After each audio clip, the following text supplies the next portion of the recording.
कुछ लोग ऐसे होते हैं जो गलतियां कर कर सीखते हैं और कुछ लोग ऐसे होते हैं जो बार बार गलती करते हैं लेकिन उसके बदले में माफी तक नहीं मांगते हैं। उदयनिधि स्टैलिन पूर्व तमिलनाडु के मुख्यमंत्री एमके स्टैलिन के बेटे और पूर्व डिप्टी सीएम उदयनिधि स्टैलिन ने एक ऐसा बयान फिर से दिया है जिसने राजनीति में तूफान खड़ा कर दिया है। और राजनीति से ज्यादा यहाँ पर अब धार्मिक आस्थाओं का मामला जुड़ गया है, क्योंकि उदयनिधि स्टैलिन ने किसी नेता पर बयान नहीं दिया है, सीधा उन्होंने सनातन धर्म को खत्म करने की बात कही है। और ये कहा है उन्होंने विधानसभा के अंदर।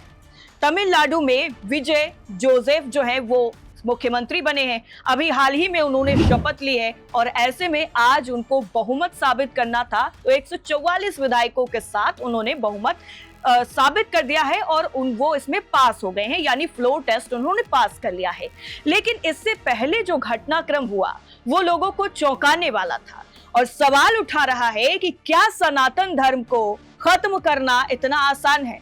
क्या सनातन धर्म को इस तरह से कटघरे में लाकर खड़ा करना इन नेताओं का अब पेशा बन गया है? अब इनको कोई और चीज नजर नहीं आ रही है, सनातन धर्म पर ये अब सीधा सीधा उसको खत्म करने की बात विधानसभा के अंदर कर रहे हैं। लेकिन इस पूरे घटनाक्रम में सबसे अहम बात ये रही कि यहाँ पर मुख्यमंत्री थलपति विजय भी मौजूद थे। उनकी मौजूदगी में पूर्व डिप्टी सीएम उदयनिधि स्टैलिन ने यह बयान दिया है और यह बयान जैसे ही उन्होंने दिया है सोशल मीडिया पर आग की तरह वायरल है और तमाम सवाल उठ रहे हैं कि आखिर बार बार ऐसा क्यों किया जा रहा है। अगर हम उदयनिधि स्टैलिन की बात करें तो उदयनिधि स्टैलिन पहली बार ऐसा बयान नहीं दे रहे हैं। सनातन धर्म के खिलाफ उनकी जो नफरत है वो बार बार खुलकर सामने आ चुकी है। सनातन धर्म पर वो पहले भी बहुत ही अभद्र टिप्पणी कर चुके हैं, यहाँ तक कि उन्होंने डेंगू और मलेरिया तक सनातन धर्म को बता दिया था और तब उन्होंने कहा था कि डेंगू और मलेरिया अगर किसी को हो जाता है तो क्या हम उसको पालते हैं? नहीं, हम उसको खत्म कर देते हैं। मतलब इस लेवल की जो नफरत है सनातन धर्म के खिलाफ वो उदयनिधि स्टैलिन के अंदर भरी हुई है और उनके बयानों में उनके जो विवादित बयान है जिस पर सुप्रीम कोर्ट से लेकर के हाई कोर्ट तक उनको फटकार लग चुकी है, उनकी नजर साफ तौर पर बयानों में आ जाते हैं, विवादित जो बयान देते हैं सनातन धर्म को लेकर के। अभी अगर हम और थोड़ा सा आपको फ्लैशबैक में लेकर के चले तो अभी उदयनिधि स्टैलिन ने पिछले साल ही कुछ ऐसा बयान दिया था जो मामला हाई कोर्ट पहुंच गया था। हाई कोर्ट ने सीधा सीधा उनके बयानों पर कहा था कि ये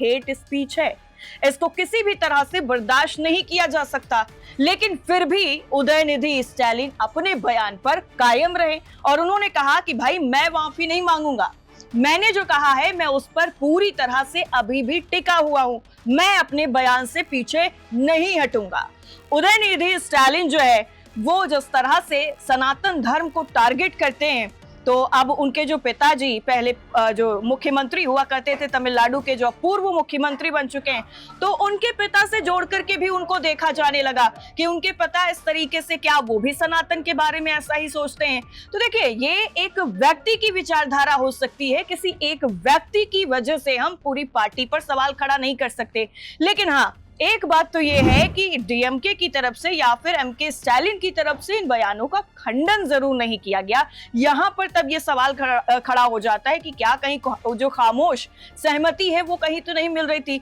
लेकिन अब एक बार फिर से जब उदयनिधि स्टैलिन का ये बयान सनातन धर्म को लेकर के सामने आ गया है तो जरूर ये सवाल उठ रहे हैं कि आखिर कब तक इस तरह से किसी धर्म का अपमान किया जाएगा, चाहे ये सनातन धर्म की बात हो या फिर अगर किसी और धर्म के बारे में भी उन्होंने ऐसा बोला होता तो उसका भी इतना ही विरोध होता। अब उदयनिधि स्टैलिन के बयान पर तमाम जो नेता हैं, चाहे बीजेपी की बात कर लें, टीएमसी की बात कर लें या फिर अगर हम बात कर लें शिवसेना यूबीटी के नेताओं की, तो उनके जो बयान है वो भी खुलकर सामने आ रहे हैं और वो कह रहे हैं कि सनातन धर्म को मिटाना इतना आसान नहीं है जी। आपने बयान दे दिया और सनातन धर्म खत्म हो गया, कोई गुब्बारा है कि उसमें से हवा निकल जाएगी और सनातन धर्म खत्म हो जाएगा? इस तरह के विवादित बयान देने से आप सिर्फ और सिर्फ जो आपसी भाईचारा है उसको बिगाड़ने की कोशिश कर सकते हैं, इसके अलावा और कुछ नहीं कर सकते हैं।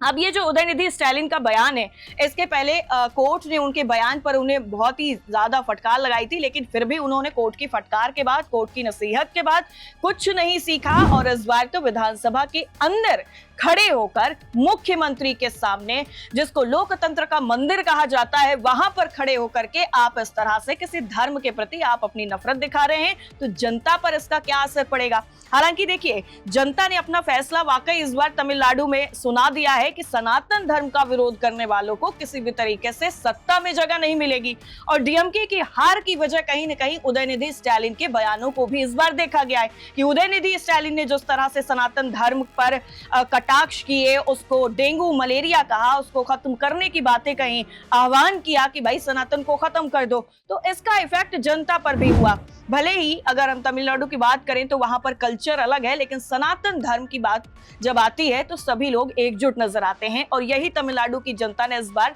चुनाव में दिखा दिया कि डीएमके को यहाँ पर हार का सामना करना पड़ा और अब डीएमके जो है वो विपक्ष में बैठ रहा है। लेकिन फिर भी उदयनिधि स्टालिन अपने रवैये से, अपने जो उनका नेचर है उससे पीछे नहीं हट रहे हैं और एक बार फिर से उन्होंने विवादित बयान दे दिया है। आपकी क्या राय है उदयनिधि स्टालिन के इस बयान पर, हमें जरूर बताइए। नमस्कार।